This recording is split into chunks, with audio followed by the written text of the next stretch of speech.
Chuckalinick. I'm a reenactor. And for 36 years, I used historical reenactment in my classroom to bring history to life for my students, which would mean bringing in artifacts, realia, things that students could touch that make history seem a little bit more real. I'd wear the garb for the time period. Music would be going in the background, so there'd be a soundtrack to history. Well, I'm not in the classroom anymore, and I decided that what I want to do is to really explore California history, which was something I couldn't do career-wise, but which has always fascinated me. And so to that end, I did a whole series of videos on the missions and the presidios and the assistencias. By the way, if you subscribe to the channel, that'd be really cool.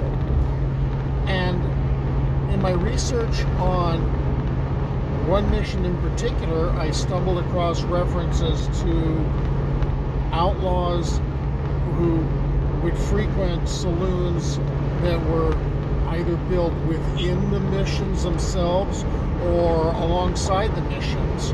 And that fascinated me to think about, did these people ever cross paths? And then I started researching that, and then suddenly there was a whole nother topic for me.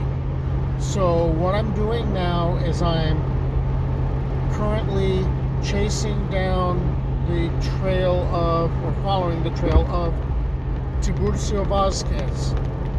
And I hope you stick with me on my journey.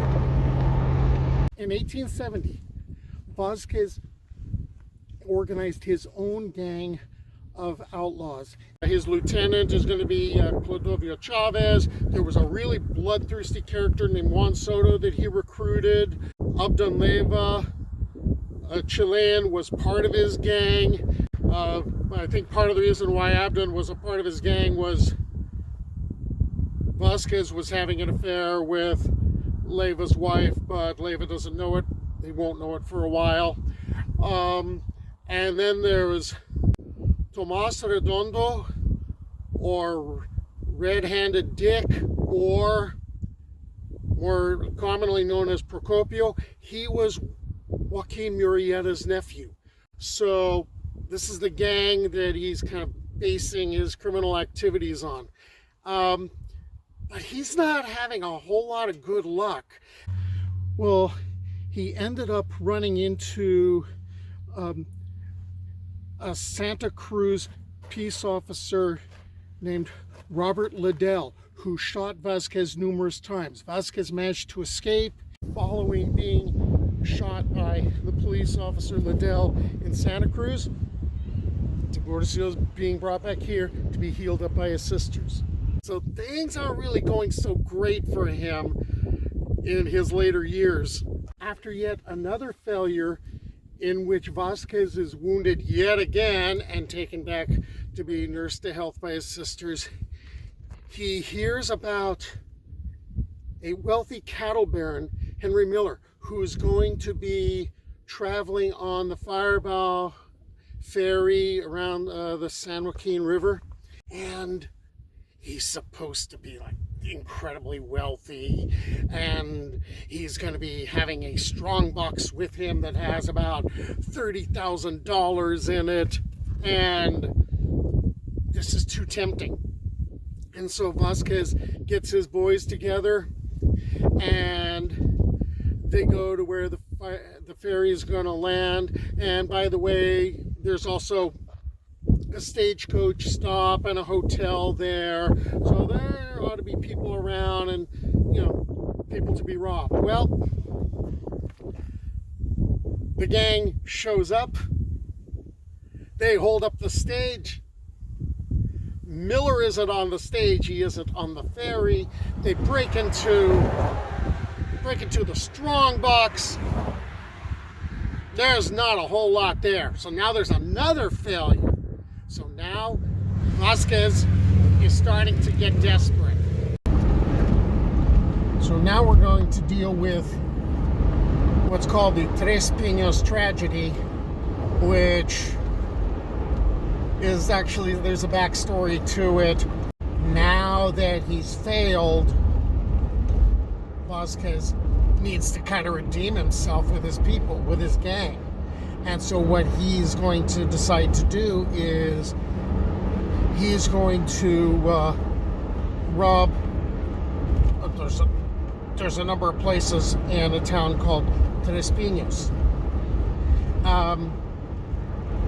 And I'm going to have to explain where the real Tres Pinos is, because there's one on the map, and then there's one that used to be on the map, and there's sort of a weird story there. The Southern Pacific Railway was supposed to build,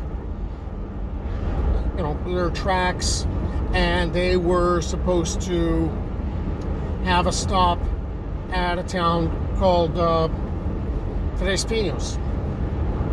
Well, they stopped at a place called Paicines, and Tres Pinos was further, about 5 miles away. And the Southern Pacific Railway decided, yeah, that's far enough. And hey, there was a train stop there. That meant the town is growing. There's shops there, there's saloons there, there's brothels there. All the signs of civilization.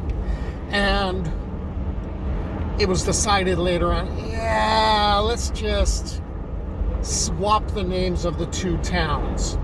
So Tres Pinos becomes Paicines.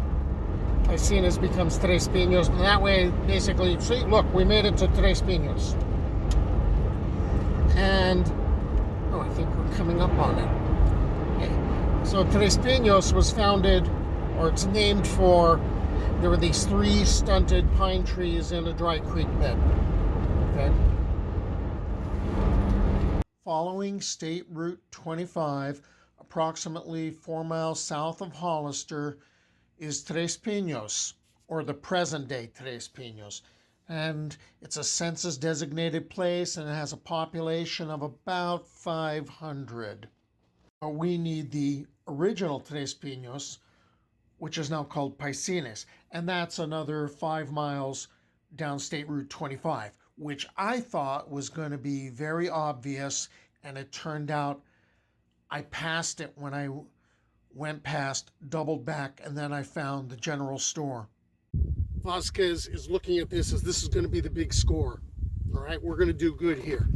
And he and his boys have ridden through the Coast Range. Okay, so this is like August 26th, 1873.